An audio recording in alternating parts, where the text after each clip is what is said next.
कॉलेजमध्ये असं म्हणजे कॉलेजची 5ही वर्ष मी स्टेजवर जाऊन एकच वाक्य बोललो फक्त. पण अगेन तो एक्सपिरियन्स खूप एन्जॉयबल होता, कारण पुष्कर, समीर यांच्यासारख्या सिनियर्सला ना समोर ॲक्टिंग करताना बघणं, that was a great Joy.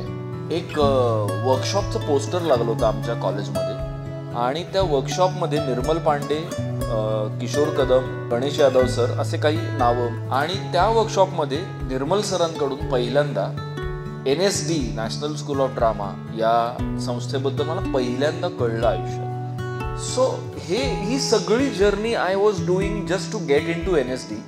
बरेचसे ॲक्टर्स नाही वो जरा आयलाईन से हट जाओ सब लोग मेरे सामने, कॉन्सन्ट्रेशन. मला तो प्रॉब्लेमच नाही आला, कारण मी माझ्या फॉर्मेटिव्ह इयर्समध्ये शिवाजी पार्कवर तालीम करायचो, जिकडे दुनियाभरचा तामझाम असतो. 2000 मध्ये मी ग्रॅज्युएट झालो. त्याच वर्षी मी NSDची परीक्षा दिली.